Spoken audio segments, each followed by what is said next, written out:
ਕੋਈ ਮਜਬੂਰੀ ਨਹੀਂ ਜੇ ਦਿਲ ਕਰੇ ਤਾਂ ਖਤ ਲਿਖੀ। ਰਿਸ਼ਤਿਆਂ ਦੀ ਭੀੜ ਚੋਂ ਫੁਰਸਤ ਮਿਲੇ ਤਾਂ ਖਤ ਲਿਖੀ। ਹੈ ਬਹਾਰਾਂ ਦਾ ਅਜੇ ਮੌਸਮ, ਤੂੰ ਜਮ ਜਮ ਮਾਣ ਏ। ਤੇਰੇ ਆਂਗਣ ਵਿੱਚ ਜਦੋਂ ਪੱਤ ਝੜੇ ਤਾਂ ਖਤ ਲਿਖੀ। ਕੌਣ ਜਸ਼ਨਾਂ ਵਿੱਚ ਕਿਸੇ ਨੂੰ ਚਿੱਤ ਧਰੇ, ਚੇਤੇ ਕਰੇ ਜ਼ਿੰਦਗੀ ਵਿੱਚ ਜਦ ਕਦੇ ਤਲਖੀ ਵਧੇ ਤਾਂ ਖਤ ਲਿਖੀ। ਮਹਿਕਦੇ ਮਹਿੰਦੀ ਭਰੇ ਹੱਥਾਂ ਦੀ ਇੱਕ ਵੀ ਰੇਖ ਚੋਂ ਰੰਗ ਜੇ ਮੇਰੀ ਮੁਹੱਬਤ ਦਾ ਦਿਸੇ ਤਾਂ ਖਤ ਲਿਖੀ।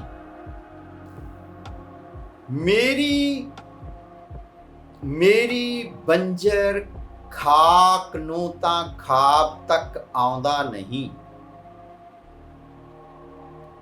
ਜਦ ਤੇਰੀ ਮਿੱਟੀ 'ਚ ਕੋਈ ਫੁੱਲ ਖਿੜੇ ਤਾਂ ਖਤ ਲਿਖੀ।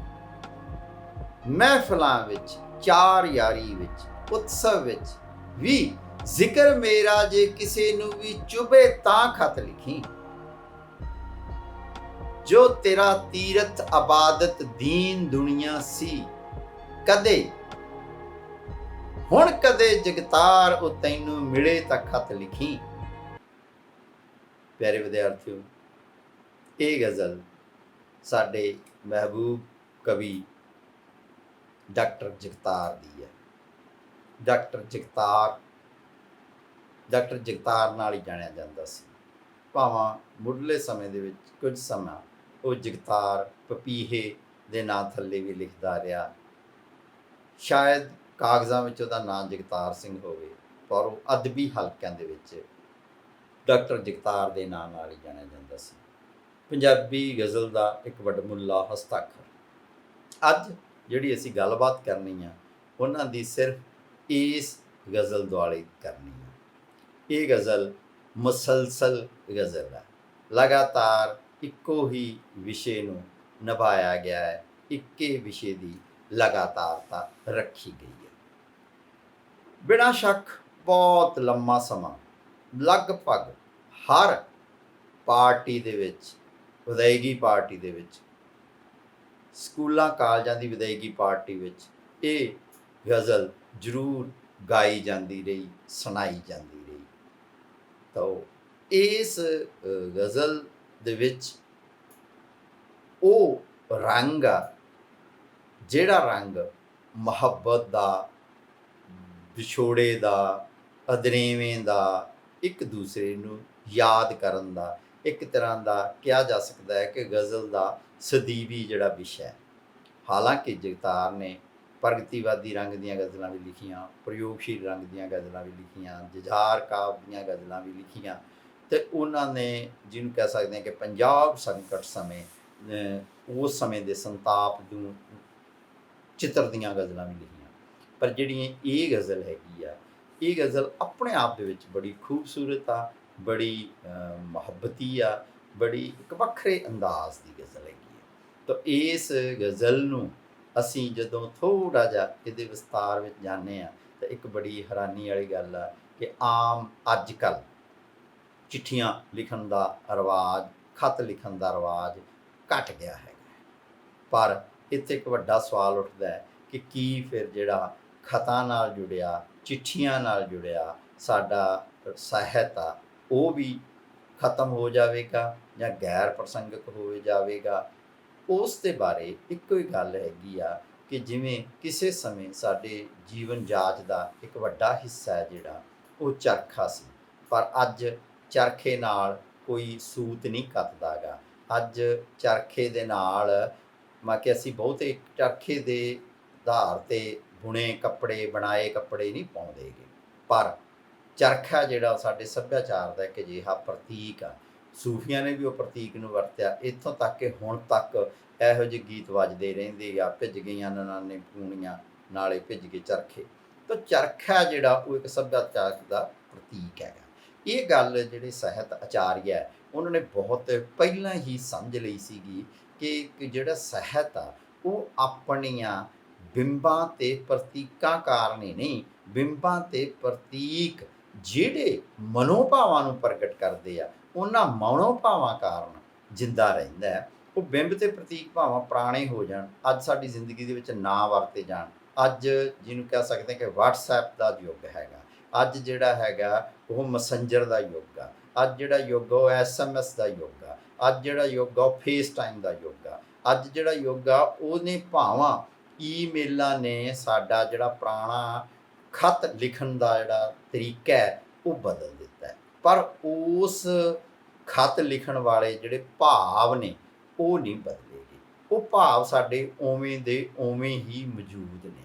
ਤੇ ਇਸ ਕਰਕੇ ਇਹ ਜਿਹੜੀ ਗਜ਼ਲ ਆ ਇਹ ਜਦੋਂ ਲਿਖੀ ਸੀ ਉਸ ਸਮੇਂ ਜਿਵੇਂ ਮਹੱਤਵਪੂਰਨ ਸੀਗੀ, ਇਹ ਗਜ਼ਲ ਅੱਜ ਵੀ ਉਸੇ ਤਰ੍ਹਾਂ ਹੀ ਮਹੱਤਵਪੂਰਨ ਆ ਜਾਂ ਉਸੇ ਤਰ੍ਹਾਂ ਹੀ ਸਾਨੂੰ ਇਹ ਖਿੱਚ ਪਾਉਂਦੀ ਹੈਗੀ ਹੈ। ਜਿਹੜੀ ਸਭ ਤੋਂ ਹੀ ਪਹਿਲੀ ਗੱਲ ਇਸ ਗਜ਼ਲ ਦੇ ਵਿੱਚ ਸਾਡੇ ਸਾਹਮਣੇ ਆਉਂਦੀ ਹੈ, ਜਿਹੜਾ ਇਹਦਾ ਮਤਲਾ ਹੈਗਾ, ਮਤਲਾ ਹੀ ਇਹਦਾ ਬੜਾ ਦਿਲਚਸਪ ਆ। ਕੋਈ ਮਜਬੂਰੀ ਨਹੀਂ, ਜੇ ਦਿਲ ਕਰੇ ਤਾਂ ਖਤ ਲਿਖੀ।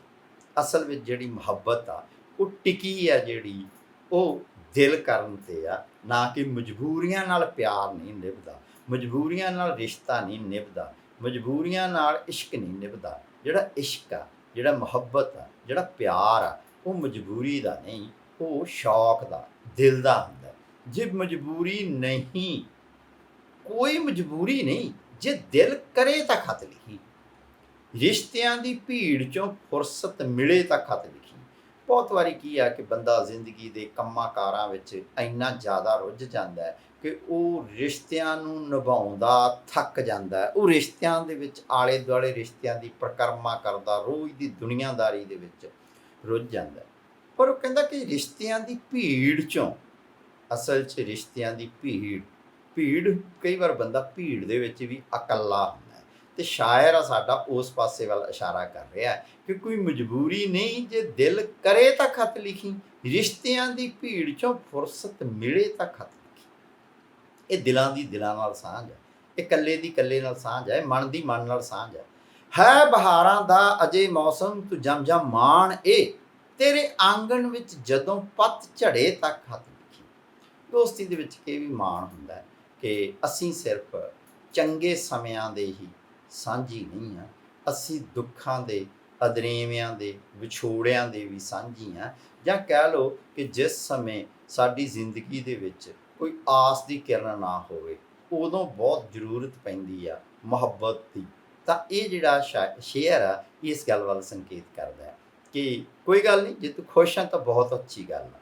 ਕਿ ਇਹ ਇੱਕ ਤਰ੍ਹਾਂ ਨਾਲ ਜਿਹੜਾ ਗੁਰਬਖਸ਼ ਸਿੰਘ ਦੇ ਦੌਰ ਦਾ, ਜਿਹਨੂੰ ਕਹਿ ਸਕਦੇ ਹਾਂ ਅਫਲਾਤੂਨੀ ਪਿਆਰ ਵੀ ਹੈ, ਜਾਂ ਗੁਰਬਖਸ਼ ਸਿੰਘੀ ਪਿਆਰ ਕਬਜ਼ਾ ਨਹੀਂ, ਪਹਿਚਾਨ ਦਾ ਪਿਆਰ ਵੀ ਹੈ। ਇਹ ਪਿਆਰ ਆ ਜਿਹੜਾ ਇਹ ਇੱਕ ਤਰ੍ਹਾਂ ਨਾਲ ਨਿਸ਼ਾਵਰ ਕਰਨ ਵਾਲਾ ਪਿਆਰ ਆ ਕਿ ਤੇਰੇ ਆਂਗਣ ਵਿੱਚ ਜਦੋਂ ਪੱਤ ਝੜੇ ਤਾਂ ਖਤ ਲਿਖੀ। ਕੌਣ ਜਸ਼ਨਾਂ ਵਿੱਚ ਕਿਸੇ ਨੂੰ ਚਿੱਤ ਧਰੇ ਤੇ ਚੇਤੇ ਕਰੇ, ਜ਼ਿੰਦਗੀ ਵਿੱਚ ਜਦ ਕਦੇ ਤਲਖੀ ਵਧੇ ਤਾਂ ਖਤ ਲਿਖੀ। ਜਿਹੜਾ ਇਹਦਾ ਕਾਵ ਨਾਇਕ ਆ ਜਾਂ ਜਿਹੜਾ ਇਹਦਾ ਸ਼ਾਇਰ ਆ, ਜਿਹੜਾ ਲਿਖਣ ਵਾਲਾ, ਉਹ ਜਿਸ ਨੂੰ ਸੰਬੋਧਨ ਹੋ ਰਿਹਾ, ਨਿਸ਼ਚੀ ਉਹ ਦੂਜੀ ਧਿਰ, ਆਸ਼ਕ ਮਸ਼ੂਕ ਨੂੰ ਜਾਂ ਮਸ਼ੂਕ ਆਸ਼ਕ ਨੂੰ ਖਤ ਲਿਖ ਰਿਹਾ ਜਾਂ ਲਿਖ ਰਹੀ ਹੈ। ਤਾਂ ਉੱਥੇ ਫਿਰ ਕੀ ਆ ਕਿ ਜ਼ਿੰਦਗੀ ਵਿੱਚ ਜਦ ਕਦੇ ਤਲਖੀ ਵਧੇ ਤਾਂ ਖਤ ਲਿਖੀ। ਮਹਿਕਦੇ ਮਹਿੰਦੀ ਭਰੇ ਹੱਥਾਂ ਦੀ ਇੱਕ ਵੀ ਰੇਖ 'ਚੋਂ ਰੰਗ ਮੇਰੀ ਮੁਹੱਬਤ ਦਾ ਦਿਸੇ ਤਾਂ ਖਤ ਲਿਖੀ। ਇੱਥੋਂ ਕੁਝ ਸਾਨੂੰ ਇਸ ਪਾਸੇ ਵੱਲ ਸੰਕੇਤ ਮਿਲਦਾ ਹੈ ਕਿ ਜਿਹੜਾ ਕਾਵ ਨਾਇਕ ਆ ਉਹ ਇਸ ਗੱਲ ਵੱਲ ਸੰਕੇਤ ਕਰ ਰਿਹਾ ਕਿ ਜਿਹੜਾ ਇਹਦੀ ਕਾਵ ਨਾਇਕਾ ਹੈ ਉਹਦਾ ਵਿਆਹ ਹੋ ਚੁੱਕਿਆ, ਉਹ ਮਹਿੰਦੀ ਲਗਾ ਚੁੱਕੀ ਆ, ਪਰ ਜਿਹੜਾ ਆਸ਼ਿਕ ਆ ਉਹਨੂੰ ਹਜੇ ਵੀ ਇਸ ਗੱਲ ਦਾ ਯਕੀਨ ਹੈ ਕਿ ਜਿਹੜੇ ਮਹਿੰਦੀ ਲੱਗੇ ਹੱਥ ਨੇ, ਉਹਨਾਂ ਮਹਿੰਦੀ ਲੱਗੇ ਹੱਥਾਂ ਦੇ ਵਿੱਚ ਜਿਹੜੀ ਇੱਕ ਰੇਖ ਆ ਉਹ ਉਹਦੀ ਮੁਹੱਬਤ ਦੀ ਹੈਗੀ ਹੈ। ਅਤੇ ਉਹ ਕਹਿੰਦੀ ਕਿ ਜੇ ਮੁਹੱਬਤ ਦੀ ਰੇਖ 'ਚੋਂ ਕੀ ਮਹਿਕਦੇ ਮਹਿੰਦੀ ਭਰੇ ਹੱਥਾਂ ਦੀ ਇੱਕ ਵੀ ਰੇਖ 'ਚੋਂ ਰੰਗ ਮੇਰੀ ਮੁਹੱਬਤ ਦਾ ਦਿਸੇ, ਰੰਗ ਮੇਰੀ ਮੁਹੱਬਤ ਦਾ ਦਿਸੇ ਤਾਂ ਖਤ ਲਿਖੀ। ਇੱਕ ਤਰ੍ਹਾਂ ਨਾਲ ਇਹ ਨਾ ਤਾਂ ਇਹ ਤੁਰ ਗਏ ਨਾਲ, ਵਿਛੜ ਗਏ ਨਾਲ ਨਹੋਰਾ ਹੈ, ਸਗੋਂ ਕੀ ਆ ਕਿ ਜਦ ਮੇਰੀ ਬੰਜਰ ਖਾਕ ਨੂੰ ਤਾਂ ਖਾਬ ਤੱਕ ਆਉਣਾ ਨਹੀਂ, ਜਦ ਤੇਰੀ ਮਿੱਟੀ 'ਚ ਕੋਈ ਫੁੱਲ ਖਿੜੇ ਤਾਂ ਖਤ ਲਿਖੀ। ਇਹ ਮੁਹੱਬਤ ਦੇ ਵਿੱਚ ਇੱਕ ਹੋਰ ਅਗਲਾ ਪੜਾਅ ਹੈ ਤੇ ਜਿਹੜਾ ਫੁੱਲ ਖਿੜਨਾ ਉਹ ਸ਼ਾਇਦ ਸੰਕੇਤ ਇਸ ਗੱਲ ਵੱਲ ਹੈ ਕਿ ਜਿਹੜੀ ਵਿਛੜ ਕੇ ਮਸ਼ੂਕ ਆ ਉਸ ਦਾ ਪਰਿਵਾਰ ਵਧੂਗਾ।